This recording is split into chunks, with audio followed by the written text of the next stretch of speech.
கூட்டலை எனக்கும் உங்களுக்கும் நான் தெரியப்படுத்த விரும்புகின்றேன். நம் அனைவருக்கும் தெரியும், ஓட்டுடைய ஓட்டு போடக்கூடிய அந்த நாள் நமக்கு நெருங்கி கொண்டிருக்கின்றது.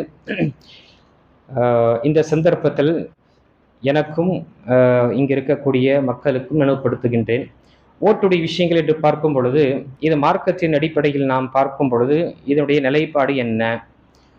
முதல் விஷயம், அல்லாஹு தஆலா நமக்கு நன்மையான காரியத்தை உதவி செய்வதும் தீமையான காரியத்திலிருந்து விலகி கொள்வது என்று அல்லாஹு தஆலா நமக்கு கட்டளையிட்டார். இரண்டாவது, முஸ்லிமில் வரக்கூடிய ஹதீஸில் பார்க்கும் பொழுது நபி ஸல்லல்லாஹு அலைஹி வஸல்லம் கூறினார்கள், உங்களில் யாரேனும் ஒரு தீமையை பார்த்தார்கள் என்றால், உங்களால் முடியும் என்றால் உங்களால் கையால் கரத்தால் தடுங்கள், இல்லை என்றால் உங்களுடைய நாவால் அதை தடுங்கள், இல்லை என்றால் உங்களுடைய மனசால் அதை வெறுங்கள். அதுதான் மிக கடைசி கட்டமான பலவீனமான ஈமானின் அடையாளம் என்று நபி ஸல்லல்லாஹு அலைஹி வஸல்லம் கூறினார். ஒரு பாவத்தை, ஒரு தீங்கை, ஒரு அநியாயத்தை பார்த்தும் நம்முடைய மனசுல அதற்கு உறுத்தல் ஏற்படவில்லை, அதை தீங்காக கருதவில்லை என்றால் நாம் நம்முடைய ஈமானை தேடிக்கொள்ள வேண்டும். இந்த ஹதீஸ், முஸ்லிம் வரக்கூடிய இந்த ஹதீஸின் அடிப்படையில் பார்க்கும் பொழுது முதல் விஷயம், உங்களால் முடியும் என்றால் ஒரு அநியாயத்தையோ ஒரு பாவத்தையோ நிப்பாட்ட முடியும் என்றால் உங்கள் கரத்தால் நிப்பாட்டுங்கள். இங்கு ஓட்டுடைய உரிமை என்பது அல்லாஹு தஆலா நமக்கு நம்முடைய இந்த நாட்டில் கொடுத்திருக்கக்கூடிய மிகப்பெரிய ஒரு ஆயுதம். இந்த ஆயுதத்தை கொண்டு நாம் நீதத்தை நிலைநாட்ட முடியும். இந்த ஆயுதத்தை கொண்டு அநியாயத்தை நாம வேரோடு அறுக்க முடியும். இந்த ஆயுதத்தை கொண்டு பாசிச ஆட்சிகளை நாம வீழ்த்த முடியும். அல்லாஹ்வுடைய நாட்டம் இருந்தால் அது, ஆனால் நம்முடைய முயற்சி என்று ஒன்று இருக்கின்றது. என்ன சூழ்ச்சி செய்தாலும் சரி, எவ்வளவு அவர்கள் என்ன செய்தாலும் சரி, அல்லாஹு தஆலா சூழ்ச்சி செய்யக்கூடியவர்களுக்கெல்லாம் அவன் சூழ்ச்சி செய்யக்கூடியவனாக இருக்கின்றான். ஆக அவனிடம் நம்முடைய தரப்பில் எவ்வளவு முயற்சிகள் நாம எடுக்க முடியுமோ நாம் எடுத்துக்கொண்டு அல்லாஹு தஆலாவிடம் நாம நம்முடைய அனைத்து விஷயங்கள் நாம ஒப்படைப்பது என்பது இருக்கின்றது. இது ஹதீஸ் மூலமாக நாம் தெரிவிப்போம். மூன்றாவது, ஃபிக்குடைய அடிப்படைகளில் நாம் பார்க்கும் பொழுது, குர்ஆன் மற்றும் ஹதீஸ்களை அலசி ஆராயும் பொழுதும் பார்க்கும் பொழுது, ஒரு கட்டத்துல இரண்டு பாதிப்புகள் இருக்கு. இரண்டு பாதிப்பு தரக்கூடிய விஷயம் இருக்கும் பொழுது மார்க்க நமக்கு என்ன கூறுகின்றது? அஹஃபு தரரைன், இரண்டு பாதிப்பில் எது குறைவான பாதிப்போ அதை எடுத்துக்கொள்ளுங்கள் என்று நமக்கு தெரியப்படுத்துகின்றது. அதை எடுத்துக்கொள்வதற்காக நமக்கு தெரியும். இப்போ சிலருடைய சிந்தனை வரலாம், ஆட்சியாளர் இருக்கக்கூடியவன் எல்லாம் என்ன கொள்ளையடிக்கிறான் தான் இருக்கிறான், எவன் வந்தாலும் ஏதாவது செஞ்சுட்டு இருக்கான், நாம இவன் வந்தா ஏதாவது செய்வான், அவன் வந்தா ஏதாவது செய்வான். சிறுபான்மையர்களுக்கும் சரி, மக்கள் இங்க ஒரு நீதமாக ஒரு நல்ல ஒரு மனதுடன் வாழக்கூடிய மக்களுக்கு ஏதாவது ஒரு நடக்கும் என்று பார்த்தா வர்றவன்லாம் தன்னுடைய குடும்பத்தையும் தனக்கு எப்படி சொத்தை குவித்துக் கொள்ள வேண்டும் என்றுதான் நினைக்கிறான்.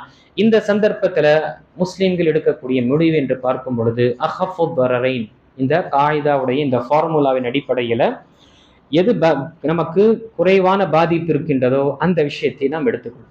இங்கு நாம் பார்க்கும் பொழுது, ஒன்று, பாசிச கூட்டங்கள் எல்லாம் சேர்ந்து மனிதர்களை, குறிப்பாக முஸ்லிம்களாக இருக்கட்டும், சிறுபான்மைகளாக வாழக்கூடிய மக்கள், ஒரு அமைதியான சூழ்நிலையில் வாழக்கூடிய மக்கள் என்ன செய்கின்றார்கள்? அவர்கள் சர்வாதிகார ஆட்சியை கொண்டு வர வேண்டும் என்பதற்காக அவர்கள் மதத்தை கொண்டு மத கலவரத்தை ஏற்படுத்தி என்ன செய்கின்றார்கள்? மதத்தை கொண்டு மக்களை பிரித்து ஓட்டை செய்கிறார்கள். இன்னொரு தரப்பில் பார்க்கும் பொழுது ஜனநாயகத்தை பாதுகாப்பதற்காக, அந்த நம்முடைய உரிமை, ஒவ்வொரு மதத்துடைய உரிமைகளை பாதுகாப்பதற்காக ஒரு இருக்கின்ற, அவங்க மதத்துடைய விஷயத்துல தலையிடுவது கிடையாது. சிரமத்தை நமக்களுடைய பர்சனல் லாவுடைய விஷயங்கள்ல அதுல மூக்கு நுழைக்கக்கூடிய விஷயங்கள் கிடையாது. இப்படி இருக்கும் பொழுது நாம அஹஃபு தரைரனாக இருக்கக்கூடிய விஷயம், அவர்களை நாம் தேர்ந்தெடுப்பது என்பது நம்ம மார்க்கத்துடைய அடிப்படையில் நாம் பார்க்கும் பொழுது எடுத்துக்கொள்ள வேண்டும். சுப்ஹானல்லாஹ், நம்ம கிட்டத்தட்ட நம்முடைய தமிழ்நாட்டுடைய நிலை பார்க்கும் பொழுது கிட்டத்தட்ட ஒரு 6 கோடி இருக்கலாம், 6 கோடி மக்கள் இருக்கலாம்.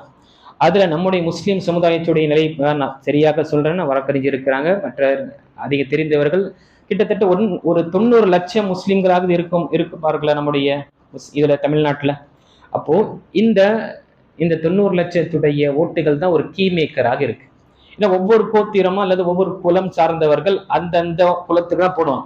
அவன் நியாயமாக இருக்கட்டும், அநியாயக்காரனாக இருக்கட்டும், அவனுடைய ஓட்டு அவனுக்கு தான், என்னதான் ஆகட்டும். ஆனா முஸ்லிம்களுடைய ஓட்டு மட்டும்தான் சுப்ஹானல்லாஹ் இது ஒரு கீ மேக்கராக இருக்கிறதுனால, இவர்கள் சிந்தித்து போடக்கூடிய ஒரு நிலை இருக்கிறதுனால என்ன செய்யறாங்க? அந்த ஓட்டை ஒன்று எடுக்கணும் அல்லது பிரிக்கணும் என்ற ஒரு ரெண்டே ஒரு கான்செப்ட் தான் இருக்கு. அந்த அடிப்படையில நாம யோசிப்பாருங்க, சுப்ஹானல்லாஹ், நம்முடைய ஓட்டுகள் இந்த 90 லட்சத்துடைய ஓட்டுகள் விழும் பொழுது கிட்டத்தட்ட இவ்வளவு ஒரு ஹையராக இருக்கும். இதனால் என்ன, நமக்கு ஒரு நம்முடைய நம்முடைய உரிமைகள் அது சரியாக பயன்படுத்தப்படும், சரியான ஒரு நிலையில் நமக்கு வரும். அல்லாஹ் தஆலா நமக்கு இந்த வாய்ப்பை கொடுத்து இருக்கிறான்.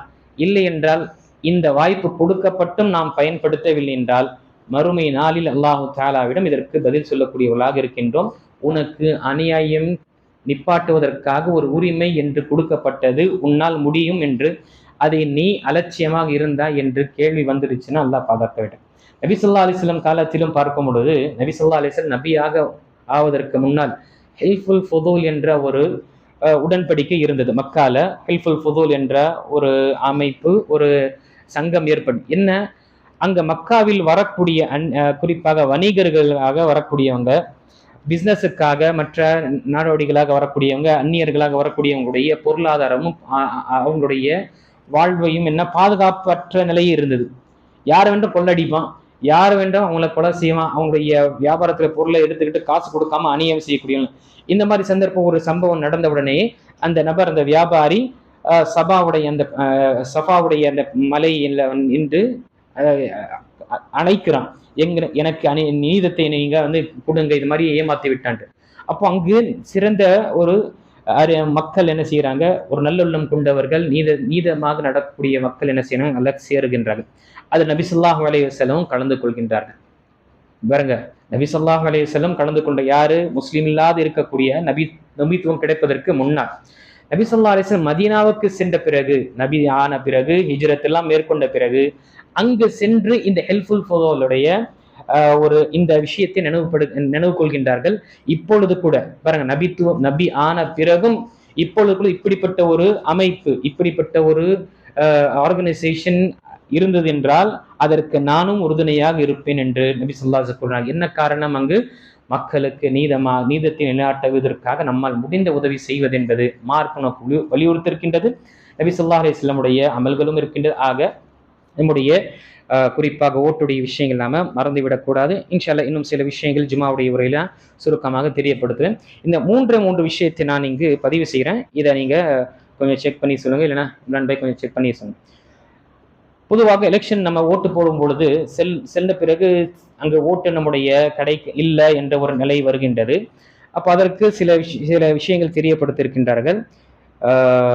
நம்முடைய பெயர் அல்லது நம்முடைய ஓட்டர் லிஸ்ட் அந்த இதில் இல்லைன்னா ஆதார் கார்டையோ அல்லது ஓட்டர் ஐடியை எடுத்துக்கொண்டு சென்று சேலஞ்ச் ஓட் என்ற under section 49P challenge vote என்ற under section 49P and cast இந்த ஓட்டில் போயிட்டு கேஸ்ட் யுவர் ஓட் என்ற அந்த செஷனுக்கு போகும் பொழுது நமக்கு உரிமை கொடுக்கப்படும் என்று சொல்லப்படுகின்றது.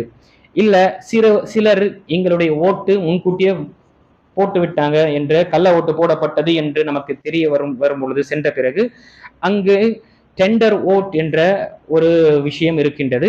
அந்த டெண்டர் ஓட்டுடைய விஷயங்களும் நாம அங்கு கேட்டு நம்முடைய ஓட்டை பதிவு செய்வதற்காக அந்த ஓட், ஏன்னா ஒரு போலிங் பூத்துல இவ்வளவு டெண்டர் ஓட்டு விழுந்திருக்கு என்றால் திரும்ப அவங்க ஒரு விதமாக செய்வாங்க. கிட்டத்தட்ட 14% டெண்டர் ஓட்டு விழுந்ததுன்னா அங்கு திரும்பவும் அதை ரீபோலிங் செய்யக்கூடிய ஒரு நிலை என்று தெரியப்படுத்தப்பட்டது. ஆக இந்த விஷயத்தை உறுதி கொண்டு நம்முடைய ஓட்டுகளை நாம முழுமையாக ஒரு சிறந்த ஒரு ஆட்சி கொண்டு வருவதற்காக நம்மால் முடிந்த முயற்சிகளை செய்வோம். அல்லாஹ்விடம் இதற்காக துவா செய்வோம். முன்னால் இருந்த ஒரு இந்த ஓட்டுடைய விஷயங்கள் போலது இது கிடையாது. ரொம்ப சின்சியரிட்டியான, மிகவும் ரொம்ப சிந்திக்கக்கூடிய ஒரு தருணமாக இருக்கின்றது. இந்த வாய்ப்பை நாம் சரியாக பயன்படுத்தி கொண்டோம் என்றால் நம்முடைய ஈமான், நம்முடைய அகீதா, நம்முடைய பள்ளிவாசல், நம்முடைய உரிமைகள், சிறுபான்மையுடைய உரிமைகள், மக்களுடைய உரிமைகள், இது அனைத்தும் என்ன பாதுகாக்கப்படும். செக்குலருடைய இந்த நிலை இருக்கும், டெமோக்ரஸி என்ற அந்த விஷயங்கள் இருக்கும். இல்லை என்றால் அல்லாஹ் பாதுகாக்க வேண்டும். சர்வாதிகாரம் வரக்கூடிய நிலை இருக்கும். எல்லா கட்சியும் முடுக்கப்பட்டு எந்த ஒரு நிலை, அந்த ஓட்டுடைய நிலையே இல்லாத மாதிரி ஆக்குவதற்காகவும் அது செய்வாங்க. நமக்கு தெரியும், சிஏவுடைய ஆக்ட் இம்ப்ளிமெண்ட் ஆகிவிட்டது, நடந்து கொண்டிருக்கு. இப்போ ஓட்டுடைய நிலையில இவ்வளவு வீரியமாக செஞ்சிருக்கிறாங்கன்னா ஓட்டு முடிஞ்ச பிறகு என்னெல்லாம் செய்வாங்க அல்லாஹ் பாதுகாவலனாக இருக்கின்றான். இந்த விஷயத்தை நம்ம கண்டிப்பாக நம்முடைய பெண்களுக்கும் நம்முடைய ஓட்டை நாம் முடிந்த அளவுக்கு நம்ம அதை நம்ம முழுமையாக நிறைவேற்றுவதற்கு முயற்சி செய்ய வேண்டும். ஊரில் இருக்கிற ஊருக்கு சென்று நம்ம செய்வதற்காக முயற்சி செய்ய வேண்டும் இன்ஷா அல்லாஹ்.